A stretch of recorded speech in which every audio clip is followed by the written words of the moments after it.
in the near term, Harris, it's not that difficult to solve this emergency. Here's what you do. Tillerson, the Secretary of State, makes very clear to the Russian president that we will not tolerate weapons of mass destruction, that no matter what happens in Syria, you use gas. That's our red line. We've now established that very firmly. President Obama did not. President Trump has very clearly. No gas, Assad, forget about it. Now President Putin says, Secretary Tillerson, let's finish the prime goal. Let's wipe out ISIS. Let's kill ISIS together. Let this be our mini summit conclusion. No gas and kill ISIS as a priority. Right, not many, but many. I think that's very naive. And I say that with respect. I think that's terribly naive. The idea that you could trust Putin after he has aided and abetted this for years, for a very long time, given money, resources, bombing hospitals in Aleppo. This is someone you think America should be bedfellows with in the fight against ISIS, and you think we can trust them to do that and have America's core interest at heart. I just think that 2 weeks ago you would have had a very different opinion. Prior to the No, I am very ideologically consistent on this. Well, I think that you cannot uproot the Shiite government of Syria and replace it with a Sunni government. Yeah. That's what we did in Iraq. It spelled disaster, thousands of American dead, $1 trillion American taxpayer dollars spent. You're jumping from A to B. We're talking about a no-fly zone, possibly. We're talking about sending in aid. But what you just said right now is that American public should be convinced that we can consider Russia and Vladimir Putin, who is bombing hospitals in Aleppo, an ally to the United States of America. I think that is painfully naive. I see ISIS bombing civilians everywhere. We have to have joint crusade to rid the world of ISIS. Don't forget the U.S. I agree with that, but our traditional allies. The enemy of our enemy is our friend. We don't have to embrace that. Can you rid the world of ISIS with Assad still in power?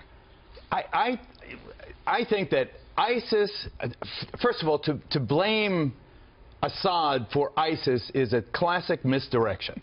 ISIS is a Sunni-led extremist group. It is the stepbrother of al-Qaeda that bombed the World Trade Center, and al-Nusra, the barbarity, the savage acts they've taken against France, against Belgium, against Germany, against U.S. interests. I think you can't lose sight of who the prime enemy is. Assad is a monster. Assad is, but he's not my monster. I want to step in here now and separate out Meghan's questions, because I think she was trying to make two different points here, and correct me if I'm wrong. I heard you, Meghan, saying on the one hand, can we, be bedfellows, if you will, politically, geopolitically, with the Russians? And the answer is, well, we've done it in the past. We've jumped into the trenches with people who were our enemies to knock out another enemy in the past. But then your next question is a good one.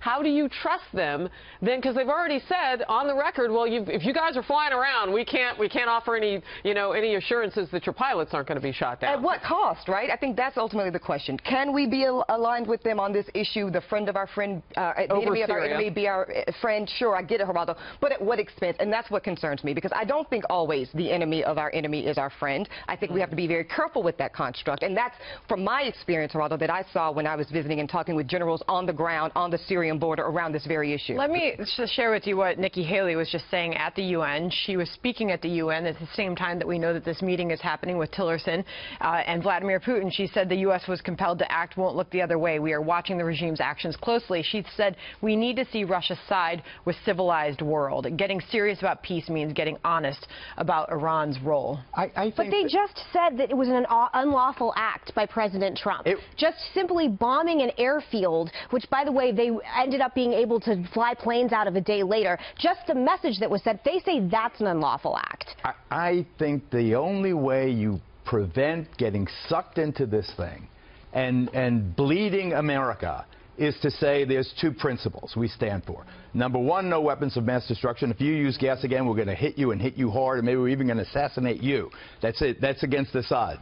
There's a red line, and we enforce it. The other one is ISIS is our enemy. Kill ISIS. If you have just those 2 points, it's not Tillerson's job to create a Syria for the future or to nation build for the United States. Trump doesn't want to do that. The American people, Meghan, you decided the survey, they don't want to do it either. So let's stick to these two things now. But what you are saying is that we should team up with Vladimir Putin, which I think is not only naive but actually impossible. He's saying that it was an unlawful attack by President Trump finally enforcing this red line. This is someone who has been committed in every conceivable way of aiding and abetting this genocide that has gone on in Aleppo, bombing hospitals with children. So the idea that you can sell that to the American public, I don't think it's plausible. As a